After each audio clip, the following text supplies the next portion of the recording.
आएगा। Welcome the Pakistani family reaction. मैं उम्मीद करता हूँ आप सब खैरियत से होंगे, जहाँ होंगे खुश होंगे, आबाद होंगे। अगर आपने हमारे चैनल को सब्सक्राइब नहीं किया तो लाजमी सब्सक्राइब कर लें ताकि हमारी अच्छी और प्यारी वीडियो आप तक आसानी से पहुंचती रहे। अगर आप लोगों ने इंस्टाग्राम पर कांटेक्ट नहीं किया तो कर सकते हो, वहाँ पर बात करनी कर सकते हो, वहाँ पर फॉलो करना हो तो कर सकते हो।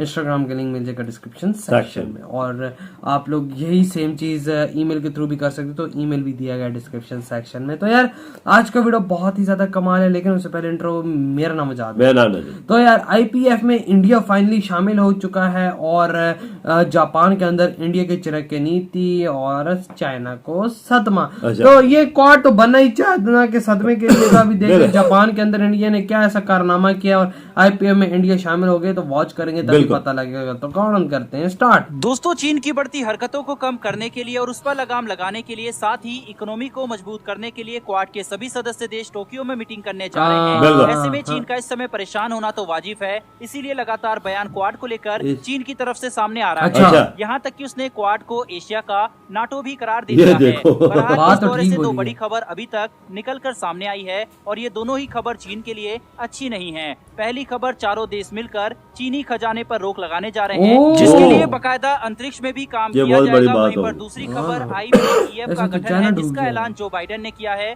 और इसमें भारत को भी शामिल किया गया है। इन दोनों ही खबर के ऊपर हम डिटेल में बात करने वाले हैं। तो चलिए शुरू करते हैं इस वीडियो को, लेकिन उससे पहले वर्ल्ड अफेयर से जुड़ी डेली लेटेस्ट वीडियो के लिए चैनल को सब्सक्राइब अवश्य कर लें। दरअसल दोस्तों, हिंद प्रशांत महासागर में चीन की मनमानी और आक्रामक रुख को रोकने के लिए क्वाड के सभी सदस्यों ने ठान ली है। अमेरिका, जापान, भारत, ऑस्ट्रेलिया ने एक नई योजना लॉन्च करने का फैसला भी किया है। इससे चीन की गतिविधियों को ट्रैक करने में और उसकी योजनाओं को समझने में सबको मदद मिलेगी। दरअसल अब चीन की अवैध तरह से मछली पकड़ने की गतिविधियोयों को ट्रैक किया जाएगा। अब आपको बताते हैं कि आखिर क्यों क्वाड सीधे तौर पर समुद्र में चीन की जासूसी गतिविधियों पर बात न करके उसकी मछली पकड़ने की गतिविधियों पर निगरानी करेगा। चीन लगातार कोरिया से लेकर जापान और भारत पर निगरानी रखने के लिए अपने इन्हीं मछली पकड़ने के जहाजों को भेजता रहा है। जापान के Sasakawa peace foundation information from the centre for island studies की माने तो चीन की पीपल्स लिबरेशन आर्मी इन्हीं मछली पकड़ने वाली नौकाओं के जरिए अवैध तरह से दूसरे देश की सीमाओं में एंट्री करते हैं। चाइना इसका दो तरीके से फायदा उठाता है। कई बार चीनी सेना इस चीज का काफी अच्छी तरीके से फायदा उठाती है। ये फिशिंग बोट्स को भेजने के बहाने अपने निगरानी जहाजों को भी दूसरे देशों में जासूसी तरीके से ट्रैक चीनी सेना करती है। दूसरा फायदा, चीन के पास दुनिया का सबसे बड़ा मछली पकड़ने वाला जहाजों का बेड़ा भी मौजूद है, जिसके जरिए चीन पूर्वी चीन सागर से लेकर दक्षिण चीन सागर तक अपनी कूटनीतिक दावों को साबित करने की कोशिश करता है। और चीन इसके जरिए जापान, वियतनाम और फिलीपीन जैसे देशों की समुद्री सीमा को भी पार करता है, ताकि उनके समुद्री क्षेत्रों पर भी अपना दावा कायम कर सके। वहीं पर इस वक्त हिंद प्रशांत क्षेत्र में चाइना 95% अवैध तरह से मछली पकड़ने की घटनाओं के लिए भी जिम्मेदार है और इसको रोकने के लिए क्वाड के चारों देश मिलकर अंतरिक्ष में सैटेलाइट भी तैनात करने जा रहे हैं। और इस सैटेलाइट के तहत सिंगापुर, भारत और प्रशांत महासागर में मौजूद सर्विलेंस सेंटर्स को सैटेलाइट तकनीक से जोड़ने का काम किया जाएगा और एक ट्रैकिंग सिस्टम तैयार होगा, जिससे हिंद महासागर और दक्षिण पूर्वी एशिया से लेकर दक्षिण प्रशांत तक अवैध मछली पकड़ने की घटनाओं की निगरानी की जा सकेगी। सैटेलाइट से ध्यान रखने से सबसे बड़ा फायदा ये होगा कि इससे उन फिशिंग बोट्स को भी ट्रैक किया जा सकेगा जो ट्रैकिंग से बचने के लिए अपने ट्रांसपोंडर को ब्लॉक कर लेती है। इस सिस्टम के जरिए जहां भारत, ऑस्ट्रेलिया और जापान को अपने क्षेत्र में चीन की गतिविधियों पर नजर रखने में मदद मिलेगी, वहीं अमेरिका भी क्वाड देशों की मदद से चीन की चालाकी को भांपने का काम कर सकता है।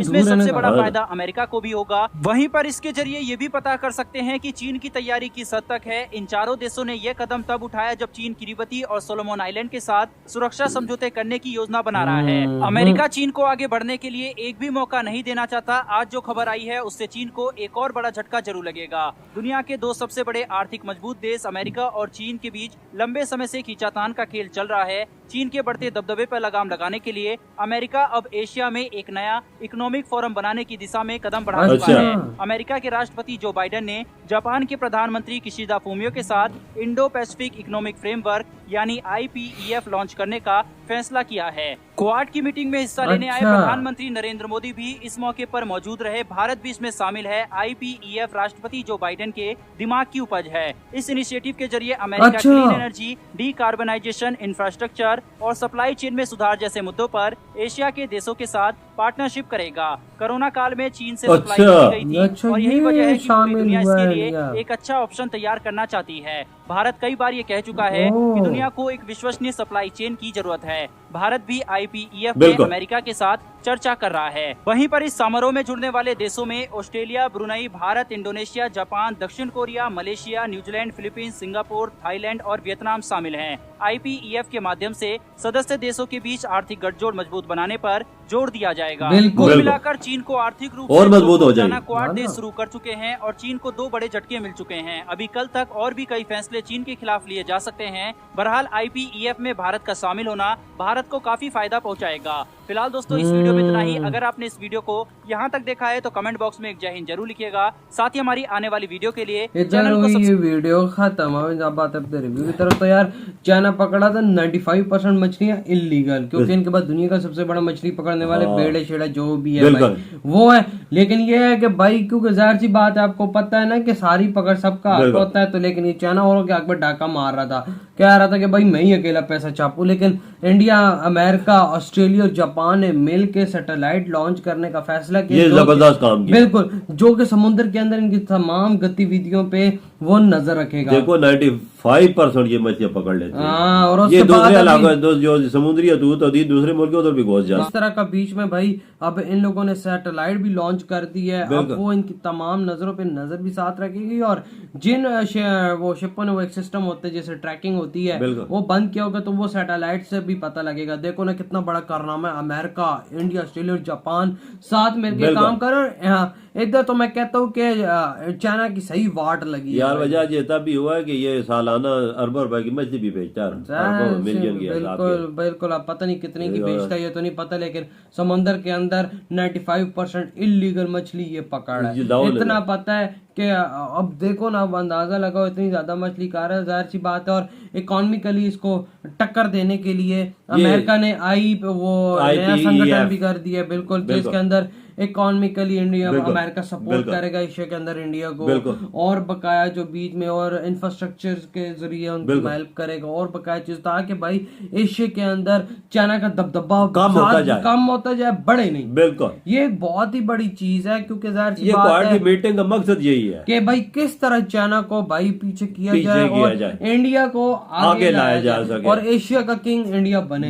और इंडिया भाई इसी चाल से है कि भाई एशिया का तो किंग मैं नहीं बनना है। बिल्कुल वजह इसमें तो कोई शक और इंडिया में दम है भी। इंडिया ही बनेगा आने वाले टाइम पे, तो इंडिया ही है। बिल्कुल, और तो कोई ऐसा वैसा देश नजर भी नहीं आ रहा। तो यार आप लोग बताएं आप क्या कहते हैं इस वीडियो के बारे में। अगर ये वीडियो आप लोगों को अच्छी लगी हो तो लाइक, कमेंट, शेयर और सब्सक्राइब करें। इधर वीडियो खत्म करते हैं। अपना बहुत ही ज्यादा ख्याल रखिए। बाय।